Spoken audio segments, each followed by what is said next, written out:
Bismillahirrahmanirrahim. Alhamdulillahi rabbil alamin. Wal aqibatu lil muttaqin. Wala udwana illa ala adh-dhalimin. Wa usalli wa usallimu ala al-mab'uthi rahmatan lil alamin. Muhammadin wa ala alihi wa sahbihi ajma'in. Amma ba'd. Nous voici à la 7e leçon de notre étude du chapitre des ventes et des transactions financières. Dans la leçon précédente, nous avons étudié les ventes qui sont interdites en islam. J'avais rappelé que les ventes interdites en islam reviennent principalement à 3 interdits qui sont el-gharar, qu'on a traduit par l'aléa, l'inconnu et le hasard dans la vente. La deuxième, l'injustice et le préjudice qui va être causé à un des 2 parties dans la vente. Et la troisième, l'usure. Quant à l'usure, j'ai dit que nous l'étudierons après avoir abordé quelques points importants dans le chapitre de l'usure que nous allons aborder dans les leçons futures. Dans la leçon du jour, nous allons aborder les empêchements de la validité de la vente. Les empêchements de la validité de la vente.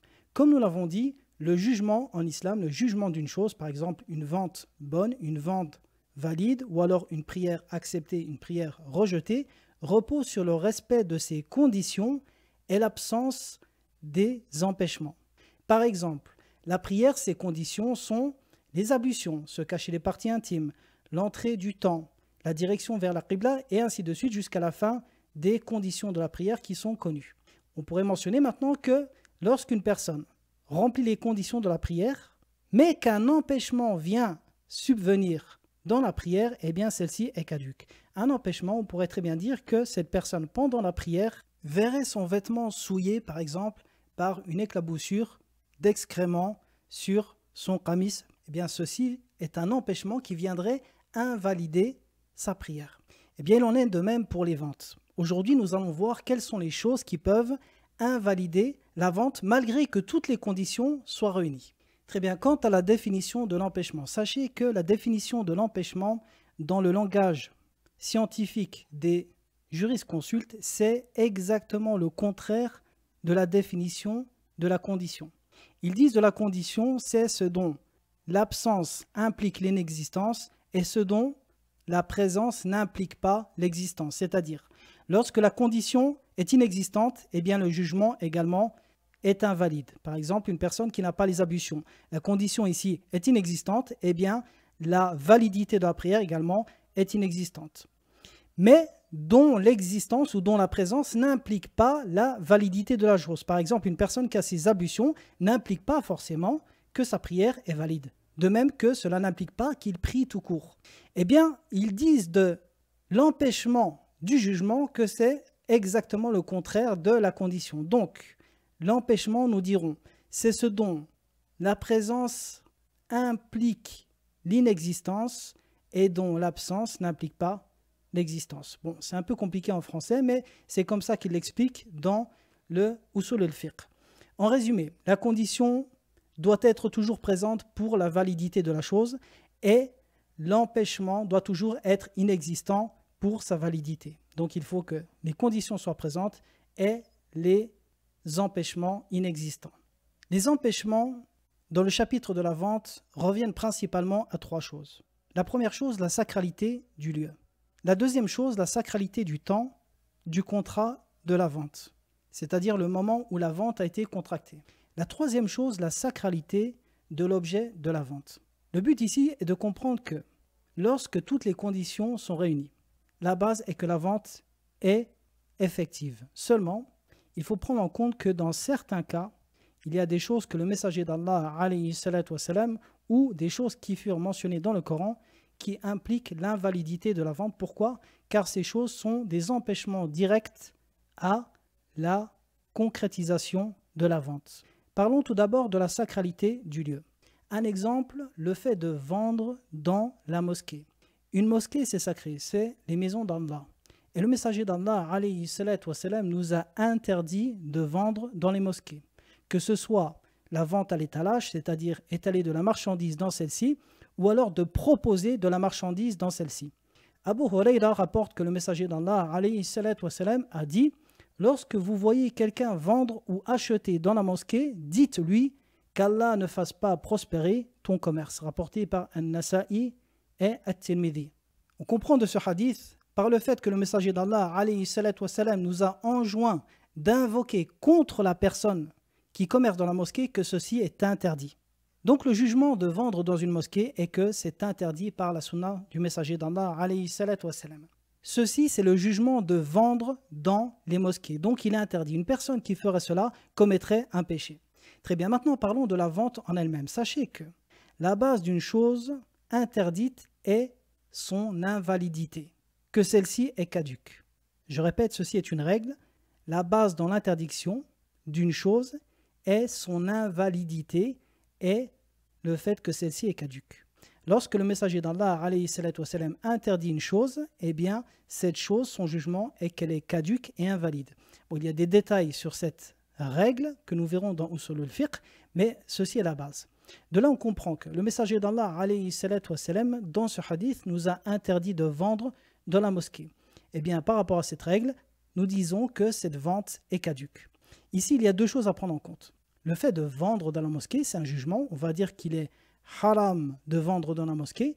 Maintenant, le statut de la vente en elle-même. Est-ce que la vente est valide malgré l'interdiction ou est-ce qu'elle est caduque? Par rapport à la règle que j'ai mentionnée tout à l'heure, nous dirons qu'elle est caduque. Mais sachez quand même que certains savants voient qu'elle est valide.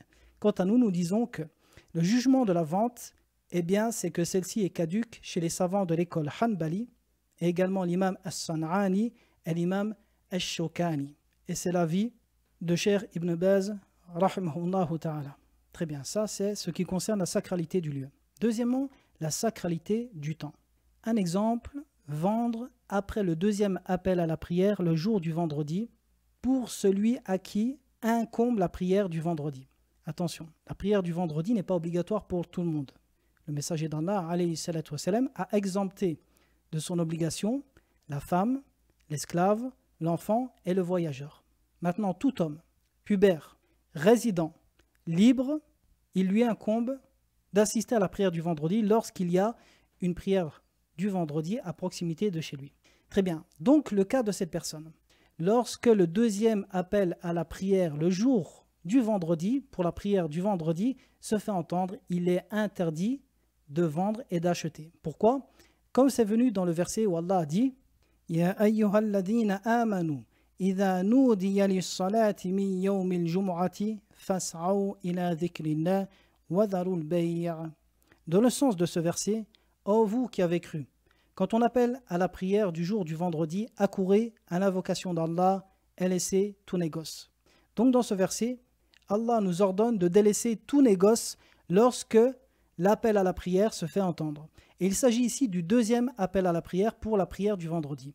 Et de là, les savants ont déduit qu'il est interdit de vendre ou d'acheter pour celui qui doit se rendre à la prière ce jour-là, et ceci par le Coran, la Sunna et l'unanimité des savants. Très bien, donc ça c'est le jugement de vendre et d'acheter pour celui qui a l'obligation de se rendre à la prière. Maintenant, quel est le jugement de cette vente, c'est-à-dire cette vente contractée après le deuxième appel à la prière? Eh bien, sachez que cette vente est caduque chez les savants hanbalites et certains savants malikites. Troisième sacralité, la sacralité de l'objet de la vente. Le fait de vendre une chose qui est sacrée à la base. Alors premièrement, le fait de vendre une mosquée. Il est interdit de vendre une mosquée par l'unanimité des savants. Les mosquées sont construites pour Allah, ce sont les maisons d'Allah, elles n'appartiennent à personne. Et personne n'a le droit de les vendre. Deuxièmement, vendre un waqf. Un waqf, c'est le fait de donner l'usufruit d'une chose sans la propriété foncière du terrain, par exemple, ou des lieux, afin que telle catégorie de personnes en profitent. Par exemple, le fait de donner l'usufruit ou les fruits de la récolte de telle palmeraie pour les pauvres. Eh bien, nous mettons au waqf cette palmeraie, et cette palmeraie n'appartient à plus personne. Elle a été donnée pour Allah, et juste les pauvres pourront tirer profit des fruits récoltés dans celle-ci. Nous allons aborder ce chapitre par la suite. Eh bien, la base dans le waqf est qu'il est interdit de le vendre, et ceci fait l'unanimité chez les savants. Troisièmement, vendre quelque chose destiné à un usage illicite. Regardez, on peut très bien vendre une chose en respectant toutes ses conditions et en évitant tous les empêchements de la validité de la vente. Seulement, il se peut que la vente ici entraîne directement quelque chose d'illicite. Je donne un exemple. vendre des fruits, vendre du raisin, des pommes à quelqu'un qui s'en servirait pour faire de l'alcool. Est-il permis de lui vendre ces fruits? Par exemple, vous êtes vendeur, vous vendez des fruits. Une personne vient vous acheter du raisin et vous savez pertinemment que cette personne est vigneron. Vous savez pertinemment que cette personne va utiliser ce raisin pour faire de l'alcool. Est-il permis pour vous de vendre ce raisin? Eh bien ici, il est interdit de vendre ce raisin. Et ceci rentre dans une règle des qawar et des fiqhiyya qui dit que al-wasa'il laha ahkam al-maqasid. Al-wasa'ilu laha ahkamu al-maqasid. Ce qui veut dire que les moyens ont le même jugement que l'objectif. Les moyens ont le même jugement que l'objectif. Lorsque l'objectif ici est de faire de l'alcool, eh bien tous les moyens qui vont amener à cela sont également interdits, car la fabrication d'alcool est interdite. Donc la vente, l'achat, la fabrication, tout ce qui va emmener à la fabrication de l'alcool est interdit. Donc à partir du moment là où vous savez pertinemment que cette personne va utiliser ce raisin pour fabriquer de l'alcool, eh bien vous devenez directement un instrument de cette fabrication d'alcool, de ce processus qui commence par l'achat de raisin et qui se finit par la transformation du raisin en alcool. Et cela devient interdit pour vous. Maintenant, attention, il faut prendre en compte ici plusieurs choses. La première, êtes-vous sûr, avez-vous la certitude que l'objet de la vente va être utilisé dans un but illicite? Si c'est le cas, il est interdit de le vendre. Un exemple, vendre des armes en temps de trouble. Vendre des armes en temps de trouble. Et l'interdiction fut rapportée de certains compagnons du messager d'Allah, alayhi salatu wassalam. Pourquoi? Car ici, on a presque la certitude que ces armes vont être utilisées pour combattre les musulmans. Ce que j'entends par temps de trouble ici, c'est une dissension au sein de la communauté musulmane où deux groupes musulmans vont s'affronter et s'entretuer. Ici, dans ce cas, il est interdit de vendre des armes. Pourquoi? Car il est possible que ces armes entraînent la mort d'un musulman. Maintenant, deuxième cas, lorsque vous n'avez pas la certitude que cet objet va être utilisé dans quelque chose d'illicite, mais qu'il est fortement probable que ce soit le cas. Eh bien ici, chez la majorité des savants également, il n'est pas permis de le vendre. Je donne un exemple, le fait de vendre ce raisin encore, cette fois-ci, mais à une personne dont l'apparence, dont l'attitude suscite le doute en vous, fortement le doute, car il a une apparence qui pourrait être, selon les mœurs dans votre ville, proche des gens qui consomment de l'alcool. Ou encore la vente de téléphone. Cheikh Suleiman fut questionné une fois sur la vente de téléphone. Il a dit la base est que ceci est licite. Il est licite de vendre des téléphones. Seulement aujourd'hui, les téléphones avec l'accès sur Internet et les réseaux sociaux, ceci peut être utilisé dans un usage illicite. Et bien ici, selon la personne qui va venir l'acheter, la personne qui va vous acheter ce téléphone, s'il suscite vraiment le doute en vous et qu'il est fortement probable qu'il utilise ce téléphone afin d'aller sur des réseaux interdits ou des sites interdits, eh bien il n'est pas permis de le vendre. Maintenant, le simple doute que la chose va être utilisée à un usage illicite n'empêche pas la vente, car le doute en vérité peut exister chez tout le monde ou presque. Donc ici, il y a 3 degrés. La certitude, le deuxième, la forte probabilité, et dans les 2 premiers cas, il n'est pas permis de vendre, et le simple doute, et dans ce cas-là, il n'y a pas de mal à vendre. Nouveau chapitre, le droit d'option dans la vente. C'est ce qu'on appelle en arabe el-khiyar. El-khiyar qui est le choix de poursuivre ou non la vente, ou le choix de résilier la vente, de l'annuler. Et on va étudier cela. Mais tout d'abord, une petite introduction pour aborder ce sujet. Sachez qu'un seul et même contrat de vente peut avoir plusieurs jugements différents selon le point de vue. Par exemple, vendre de l'alcool. Du point de vue de la législation, du point de vue de son caractère religieux, c'est interdit. Mais du point de vue de la validité ou de l'invalidité, cette vente est caduque. Donc vous voyez ici, dans cette vente, il y a 2 jugements différents. C'est ce qu'on appelle en usul al-fiqh al-hukm al-taklifi ou al-hukm al-wadari. On étudiera ça plus tard par la suite. Mais constatez ici donc qu'il y a un jugement religieux sur le fait que cette vente est haram et un jugement qui concerne la validité de la vente. Sachez alors qu'il existe 2 autres points de vue qui concernent les contrats de vente. Le point de vue de son côté contraignant ou non contraignant. Qu'est-ce qu'on entend par là? On entend d'une vente contraignante une vente qui ne peut être résiliée, c'est-à-dire une vente qui ne peut être annulée. Celle-ci est effective et ni l'acheteur ni le vendeur peuvent revenir en arrière. D'accord? On appelle cela une vente contraignante. Et son contraire, une vente non contraignante, c'est-à-dire une vente qu'il est possible de résilier, que ce soit de la part du vendeur ou de l'acheteur, et on va expliquer cela. C'est ce qu'on appelle en arabe une vente qui est lazim ou une vente qui est jaiz. D'accord? Lazim, elle est contraignante, on ne peut pas l'annuler. Une fois contractée, il incombe à l'acheteur comme au vendeur de remplir leur part du contrat. Et une vente qui est jaiz, c'est-à-dire qu'il est permis d'annuler. Donc ça, c'est du point de vue contraignant et non contraignant. D'accord? Quatrième point de vue, du point de vue de sa bilatéralité ou unilatéralité. Alors, on entend par bilatéralité, c'est-à-dire que le côté contraignant ou non contraignant de la vente touche les deux parties, c'est-à-dire que les deux parties n'ont pas le droit d'annuler la vente. On appelle ça bilatéralité. Ou alors non contraignant, c'est-à-dire que les deux parties ont le droit d'annuler la vente. Donc ça, c'est le point de vue de sa bilatéralité. Et son contraire, unilatéralité, c'est-à-dire que cette fois-ci, le côté contraignant ou non contraignant ne touche qu'un des deux parties de la vente. Et on va détailler tout de suite cela. Donc nous, ce qui nous intéresse, c'est les deux derniers points.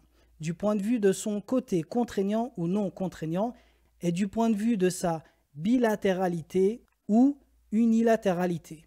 Donc, en prenant ces deux derniers points de vue en compte, on peut classer les contrats en plusieurs catégories. D'accord? Soit le contrat, on peut le résilier, l'annuler ou non, c'est-à-dire que le contrat est effectif, définitif. Soit la possibilité de l'annuler ou non concerne les deux parties ou un des deux parties. Donc, on va dire qu'un contrat peut être contraignant bilatéral, c'est-à-dire que ni le vendeur ni l'acheteur peuvent annuler le contrat. Et ça, c'est ce qu'on appelle une vente qui est lazim min tarafayn. Elle est obligatoire, elle est contraignante pour les deux parties, l'acheteur et le vendeur. Un exemple, une vente contractée en bonne et due forme. Une fois la période du droit d'option terminée, on va parler du droit d'option après. Deuxième type de contrat, un contrat contraignant unilatéral, c'est-à-dire que cette fois-ci, seul un des deux parties n'a pas le droit de résilier la vente ou de l'annuler. Et ceci, on peut donner en exemple le cas du gage. Par exemple, Zaid vous emprunte de l'argent. Il vous emprunte 1000 euros. Vous acceptez à condition que Zaid laisse en gage son téléphone. Alors, à ce moment-là, le téléphone devient un gage pour vous. Eh bien, ce gage est un contrat contraignant unilatéral. Pourquoi ? Car Zaid ici n'a pas le droit de reprendre le gage. Et ceci fait partie des règles du gage qu'on va étudier par la suite. Par contre, vous avez le droit de lui rendre le gage. C'est-à-dire ici que la contrainte est unilatérale. Elle ne concerne que Zaid. Quant à vous, le fait de garder en votre possession le gage ou de lui rendre, ceci est non contraignant. Vous avez le droit de lui redonner. Et on appelle ça « Aqdun lazimun min tarafin » Troisième cas, troisième type de contrat, par rapport à ces deux points de vue, un contrat non contraignant bilatéral, c'est-à-dire que le vendeur comme l'acheteur peuvent annuler le contrat lorsqu'ils le désirent, le résilier. Un exemple, la procuration, le prêt ou le testament. Tous ces cas, ces types de contrats sont non contraignants bilatéral.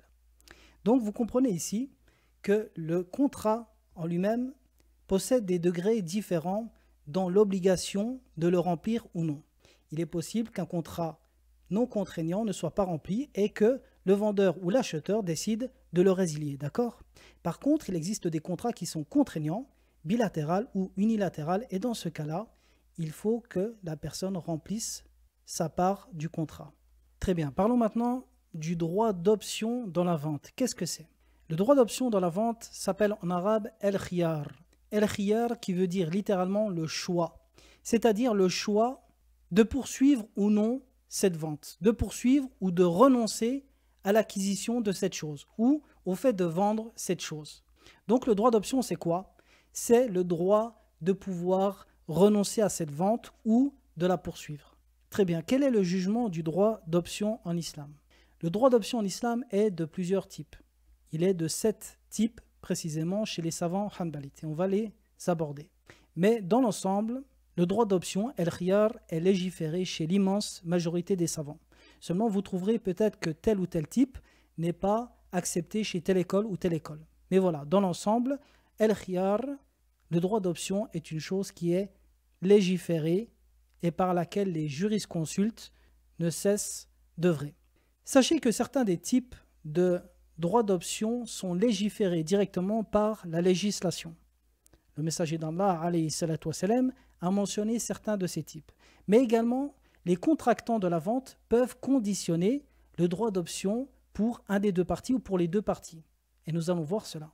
Quel est le but du droit d'option en islam? Le but du droit d'option, c'est de s'assurer de l'agrément total des deux parties. Pourquoi? Car il se peut qu'une personne achète une chose sur un coup de tête sans trop réfléchir, elle dise oui sans prêter attention réellement à ce que cela implique et elle va revenir sur cette vente tant que celle-ci est toujours en présence du vendeur et qu'elle ne l'a pas quitté, mais on va expliquer cela dans le premier type du droit d'option. Ou encore le fait de donner le choix à l'acheteur lorsque celui-ci a subi une escroquerie ou lorsqu'il y a un vice caché dans la marchandise. Et on va parler de cela. Sachez que le droit d'option est de plusieurs types. Et tous ces types permettent d'annuler le contrat de vente. Le premier type, c'est l'option de l'assise du contrat de vente. Le deuxième, l'option conditionnée par les contractants. Le troisième, l'option de tromperie dans le prix. Le quatrième, l'option d'escroquerie. Le cinquième, l'option de vice caché. Le sixième, l'option d'information du prix d'achat de l'objet de la vente. Et le septième, l'option de discorde sur le prix ou la marchandise. Alors, dans la leçon prochaine, nous allons aborder ces 7 points. Mais de manière résumée, sachez que l'option de l'assise réside dans le fait que l'acheteur comme le vendeur ont le droit de poursuivre ou non la vente tant qu'ils sont ensemble dans le lieu où la vente a été contractée. Pourquoi? Car comme je le disais tout à l'heure, il se peut que l'un d'entre eux réfléchisse un peu mieux et se dise finalement ce n'est pas une bonne chose que je vende cela ou que je l'achète.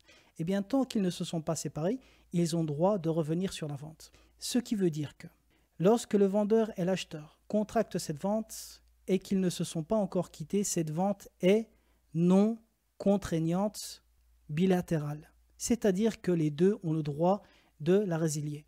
Attention, on parle ici du moment qui se passe entre l'acceptation de la vente, el-ijab ou al-qaboul, c'est-à-dire que la vente est contractée, et le moment où le vendeur et l'acheteur vont se séparer. D'accord? Eh bien, ce moment-là, la vente est non contraignante. Tous les deux ont le droit de la résilier ou de l'annuler. Mais lorsqu'ils se quittent, la vente devient effective, elle devient contraignante, bilatérale. Et nous allons voir cela dans la prochaine leçon. Ensuite, l'option conditionnée par les contractants, il s'agit ici le fait qu'un des deux contractants ou les deux conditionnent le fait d'avoir le choix, le fait d'avoir le droit d'option une période déterminée. Par exemple, je te vends ma voiture, très bien, je l'achète à condition que tu me laisses le choix pendant 1 mois. C'est-à-dire que pendant 1 mois, la personne qui a acheté la voiture a le droit d'annuler la vente. Troisième type, l'option de tromperie dans le prix. Lorsque la personne va vendre un produit beaucoup plus cher que le prix du marché. Eh bien ici, l'acheteur a le droit, il a l'option d'annuler la vente avec l'agrément ou non du vendeur. Pourquoi? Car il a été dupé. Si la personne a vendu la marchandise beaucoup plus cher que le prix du marché et que l'acheteur l'ignore, eh bien, il rend la marchandise et il reprend son argent. Ou alors le vendeur lui redonne de l'argent afin que le prix soit en fonction du marché. Quatrièmement, l'option d'escroquer. Alors il s'agit ici d'embellir la marchandise, de lui donner une apparence non conforme à la réalité afin de la vendre plus cher. Cinquièmement, l'option de vice caché. Alors ici, le fait de cacher un défaut de la marchandise qui donne le droit à l'acheteur de résilier la vente, de l'annuler. Sixièmement, l'option d'information du prix d'achat de l'objet de la vente. Il s'agit ici de certaines ventes qui sont toutes liées à l'information que le vendeur va donner à l'acheteur sur le prix d'achat de l'objet. Par exemple, il va lui dire « Écoute, je te le vends 13, je l'ai acheté 10, je prends que 3. » Ou alors il dit « Je te la vends 10, le prix que je l'ai acheté. » À partir du moment où le vendeur ment sur le prix d'achat du produit, cela rentre dans ce type d'option. Septièmement, l'option de discorde sur le prix ou la marchandise. Alors il s'agit ici de la discorde quant au prix réel de la marchandise. Lui dit 13, lui dit 10, ou alors l'autre dit non, je vais t'acheter cette voiture et pas celle-ci. Et dans ce cas-là, il y a l'option de discorde sur le prix ou la marchandise. Donc voici 7 types d'options que nous allons aborder avec des exemples en détail dans la prochaine leçon. Et je vous dis à très bientôt pour une prochaine leçon. Wa sallallahu ala nabiyyina Muhammadin wa ala alihi wa sahbihi wa sallam.